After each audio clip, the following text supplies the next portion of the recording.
Assalamualaikum warahmatullahi wabarakatuh. Alhamdulillahi rabbil alamin.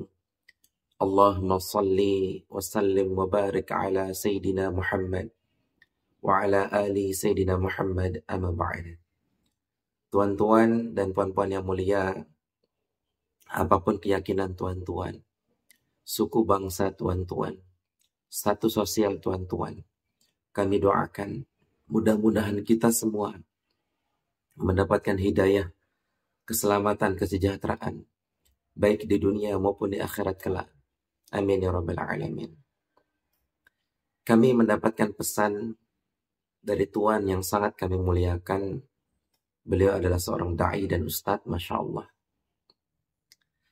Beliau memberikan pertanyaan, tolong dijelaskan istilah ruh jasmani, ruh rohani, ruh sultani, dan ruh qudsiyah. Baik.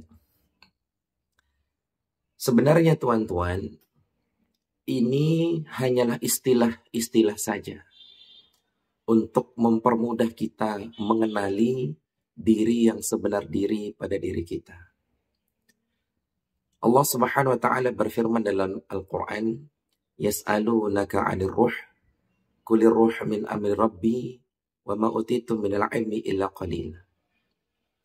Andai kata ada yang bertanya kepadamu Muhammad tentang ruh, maka katakanlah ruh itu di sisiku, kata Allah. Dan tidak kuberi kalian ilmu, melainkan sedikit. Jadi Allah akan memberikan kita ilmu tentang ruh, tetapi sedikit. Namun sedikit di sini jika dibandingkan dengan ilmu Allah tentu sangat luas sekali. Ya. Karena kalau ilmu Allah Subhanahu wa taala itu maha luas. Nah, sedikitnya itu berarti itu bagi kita sangat luas sekali. Jadi secara sederhana tuan-tuan, ruh itu adalah amri Rabbi. Amr. Ya. Amrnya Allah Subhanahu wa taala. Atau urusan Allah Subhanahu wa taala. Perbincangan tentang ruh ini banyak sekali tuan-tuan. Ada yang berpendapat ruh itu diciptakan, sahih, benar. Ada dalil-dalilnya. Dan ada yang berpendapat ruh itu adalah hembusan, bukan ciptaan. Ada dalil-dalilnya pula. Mungkin bagi tuan-tuan yang masih berada pada konsep syariat, makom syariat, mungkin akan lebih condong mengatakan ruh itu adalah ciptaan. Tetapi bagi mereka yang sudah masuk dalam konsep hakikat, maka mereka akan lebih condong mengatakan bahwa ruh itu adalah hembusan, bukan ciptaan. Baik. Perlu kita pahami tuan-tuan, pada dasarnya diri kita ini terdiri dari dua bagian. Bagian yang pertama, diri yang dicipta, yaitu melalui proses ciptaan.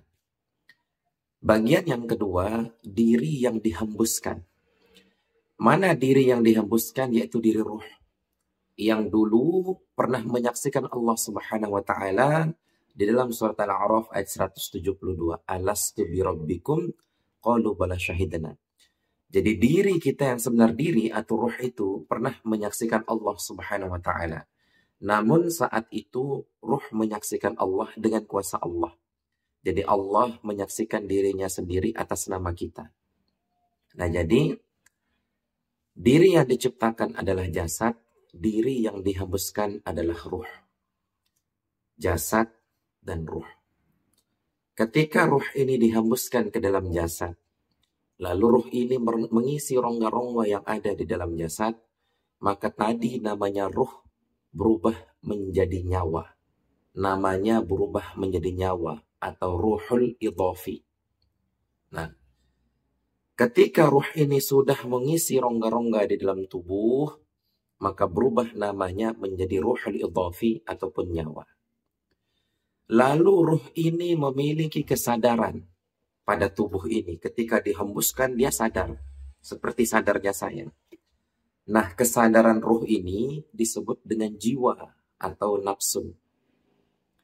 Lalu kesadaran ini mempertimbangkan sesuatu, maka berubah namanya menjadi akal. Lalu kesadaran ini ingin sesuatu, maka berubah namanya menjadi hawa nafsu. Lalu ketika kesadaran ini merasakan sesuatu, benci, rindu, sayang, dan lain seterusnya, dan lain sebagainya, maka berubah namanya menjadi hati. Jadi pada dasarnya itu semua adalah pancaran ruh. Akal, hawa nafsu, hati itu semua pancaran ruh. Nah, istilah ruh jasmani, ruh rohani, ruh sultani, ruh kudusi, ini sebetulnya istilah-istilah Tuhan. Apa itu ruh jasmani?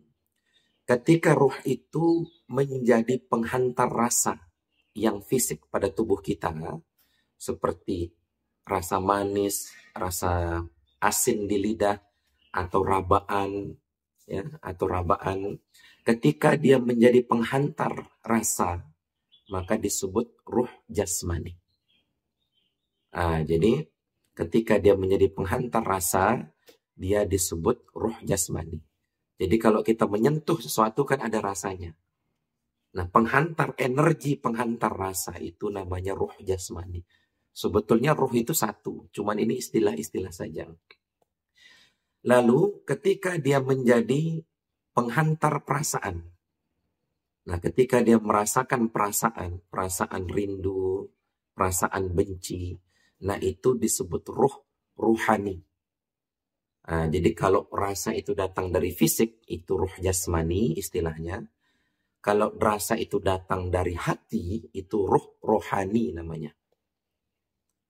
Nah, terus ruh sultani itu ketika dia memiliki kuasa penuh ketika dia sadar. Nah, saya mau pegang baju saya mau pegang kepala saya mau garuk leher saya. Saya kuasa melakukan garukan ini dalam posisi sadar. Itu disebut ruh sultani. Nah, jadi ruh jasmani itu penghantar rasa. Makomnya makom syariat. Letaknya pada jasad. Ada ruh rohani. Makomnya makom tarekat. Letaknya pada hati, perasaan kita. Jadi kalau kita merasa lewat sentuhan, itu ruh jasmani. Kalau kita merasa lewat perasaan, itu ruhani. Itu makomnya makom tarekat. Nah, ketika dia sadar, ketika kita sadar, kuasa secara sadar ini disebut ruh sultani. Ruh sultani ini makomnya makom hakikat. Jadi kesadaran kita itu diajarkan, dilatih, supaya dia tidak mengatakan aku yang hidup, aku yang ada, aku yang makan. Tapi diajarkan untuk mengatakan aku dimakankan oleh Allah, diberikan rezeki oleh Allah. Aku diadakan oleh Allah, aku dihidupkan oleh Allah. Nah, ketika jasad kita, ruh jasmani kita bersyariat, ruh rohani kita bertarikat, ruh sultani kita berhakikat, maka naiklah kepada ruh kudusi. Ruh kudusi itu adalah ruh yang ma'rifat kepada Allah Subhanahu wa Ta'ala. Ketika jasadnya bersyariat, hatinya karena Allah, jiwanya, kesadarannya merasa digerakkan oleh Allah Subhanahu wa Ta'ala. Nah, ini ruh kudusi. Itu ruh yang sudah ma'rifat. Ini mudah-mudahan bisa menjawab pertanyaan dari Tuhan yang sangat kami muliakan. Apabila ada salah kata, itu datang dari hawa nafsu kami mohon maaf. Namun apabila itu benar, itu datang daripada Allah Subhanahu wa Ta'ala. Akhirul kalam, Assalamualaikum warahmatullahi wabarakatuh.